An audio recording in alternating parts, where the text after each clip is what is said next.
What's up, guys? I just got sent this screenshot of, as you can see here, no words need to be said, $1,200 in spend, $4,200 in revenue today, over $4 of revenue per visitor, all subscription revenue. So these people are all going to get charged again monthly. And I want to talk about something which I personally believe most e-com founders are doing very, very wrong, especially dropshippers, right? So if that's kind of what you find yourself in, if you struggle with having good margins, if you struggle with, pricing, with offers, with structures in general, and really just becoming the best, most spending competitor. And if you don't understand it, or if you haven't known this already, but keep in mind that always the one who is able to spend the most amount of money on a customer is going to win the customer. It's going to win the biggest amount of customers, and is going to get the lowest hanging fruits, right? The people that, don't even necessarily are the best marketers, right? But they're just able to spend so much more than everyone else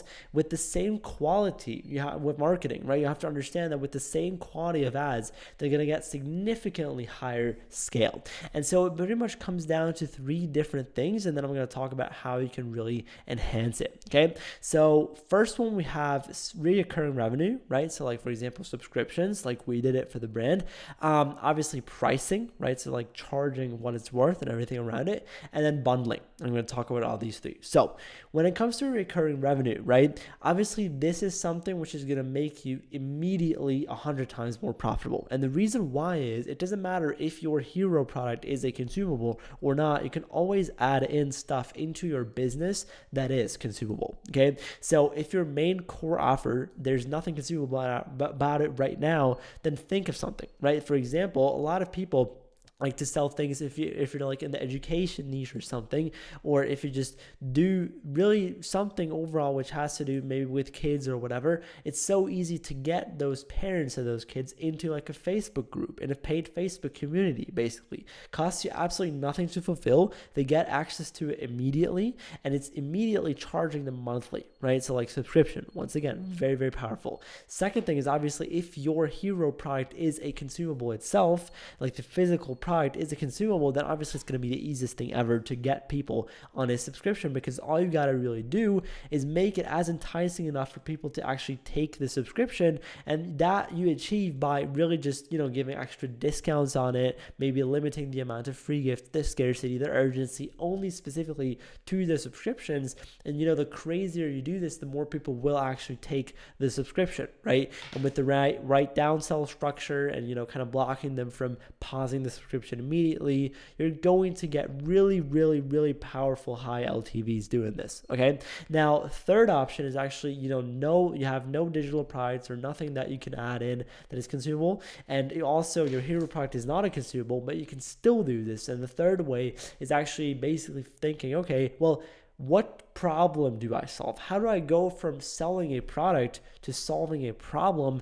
And therefore, what consumable products can I add in as free gifts, for example, that then people can subscribe to? Okay, and a very easy example, there's a bunch of them, but obviously if you have some skincare or some hair care tool, the easy example for this that I always tell is, think of a hair curling tool, like a hair curling iron or something, right? Obviously, it would make a lot of sense to sell a heat protection spray to it as well, right? Very, very simple upsell, very simple free gift. And obviously, if people really want to keep using it and think about, okay, I want to solve this problem long term, might as well subscribe to this. So this is actually the easiest thing that you can do, right? Recurring revenue is going to make your life significantly easier, because every customer of yours will be worth 3, 4, 5, maybe 10 times as much as their AUV, as basically your AUV.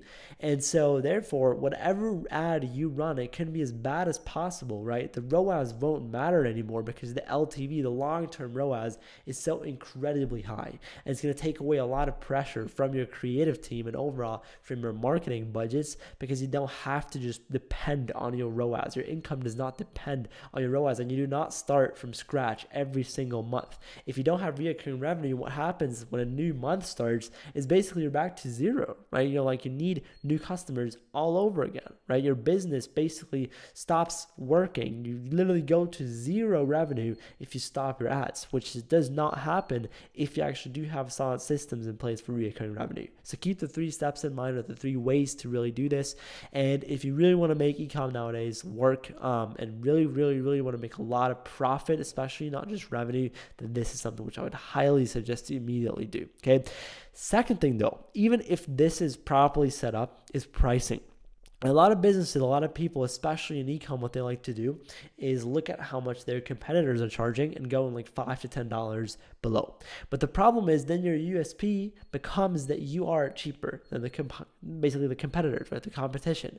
And being, getting customers because being, due to being the cheapest competitor is a very tough spot to be in, because on paper it makes sense, right? You get all the customers, you still have enough margin, blah, blah, blah, but it's not going to happen like this. And the reason why is, first of all, you're going to cap out at a very fast spend, very quick spend, meaning you're not going to be able to scale really high. And in fact, if you're not the top spender, what's going to happen is you're going to get high traffic quality. Therefore, your CPAs are going to be even higher than from the other competitors, which is ridiculous.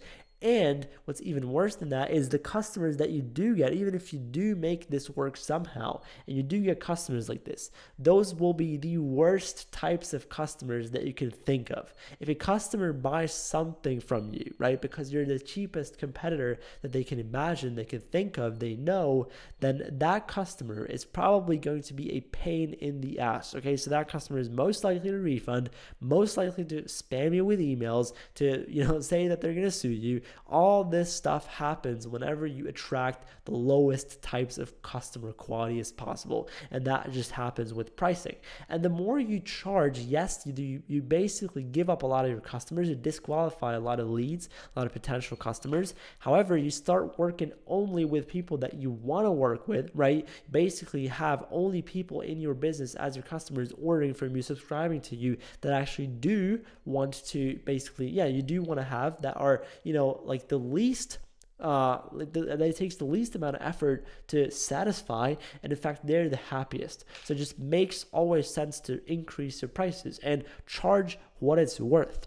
Try to become the most expensive competitor despite having a recurring revenue structure, right? Try to become the most expensive competitor in the market and ask yourself, what do I need to provide? What level of, instead of selling a product, what level should I solve this problem on? How do I solve the next 3 problems that get automatically opened up whenever I solve the first one?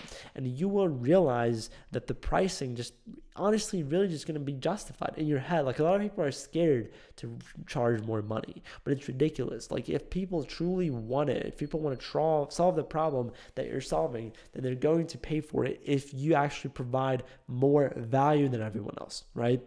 Step number 3 is bundling, okay? Now, bundling makes a lot of sense, basically always, right? Because there's something which I've just recently seen, and it's super, super effective. I'm going to just tell you, this is a quick fix, a life hack basically for every e-com brand that you can immediately do.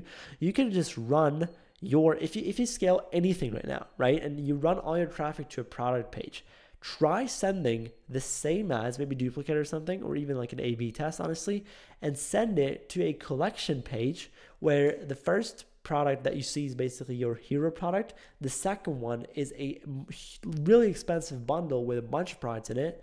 And then the rest are just the other parts of the bundle.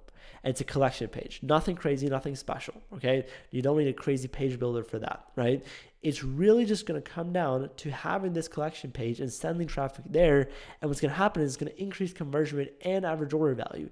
And on average, and I've tried this across multiple brands now that I've been working with, I've seen uplifts of an average 20 to 30% in ROAS, and that is probably the quickest fix ever, right? So if you struggle to really be profitable, this will be the easiest 20% of ROAS increase that you will ever make. And so build bundles. Once again, move away from only selling products to actually solving problems, and you will be able to charge premium prices, but at the same time also attract a lot more colder audiences, right? Colder, more unaware customers And so therefore scale a lot higher. This is something which when people talk about cold friendly offers, that's what they mean. A cold friendly offer is an offer which is able to resonate and convert with a super unaware person, a person who had woke up this morning and had no clue that they even had the problem that you solved.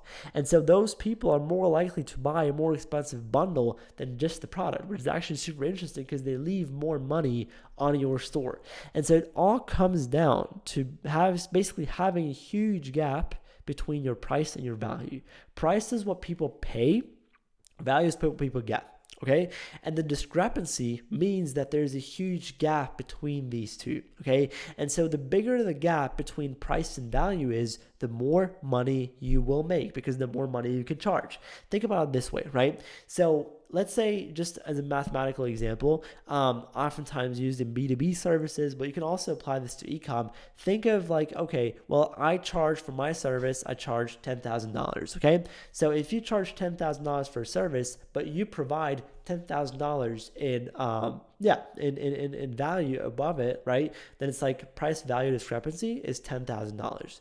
However, if the other competitor charges $100,000, but they provide $200,000 in value, that even though they're 10 times as expensive as competitor one, right? They provide a lot more value. Therefore, people are going to favor competitor two, who is 10 times as much expensive. Crazy as it sounds. And so the more value you provide, the more money you will make. Okay. It doesn't matter if you're just the cheapest competitor. Oftentimes, if you're the cheapest competitor and you're lying to yourself, if you're telling that, you can provide the best value to your customers if you're the cheapest competitor, because you can't, because providing value is expensive in itself at its core. Okay. And so you pay in e-com ultimately with the cost of goods. You play around with just really making everything more and more expensive. Obviously, when it comes to value, there's going to come a lot of, product testing and really just, going deeper, doing research and like developing on the products. The product development is a big topic here, but essentially the difference between price and value is actually what's going to make and break your store's success. Okay. So thank you so much for giving me your most important asset, guys, which is your attention. Thank you so much for watching. See you next time. I wish you a beautiful day.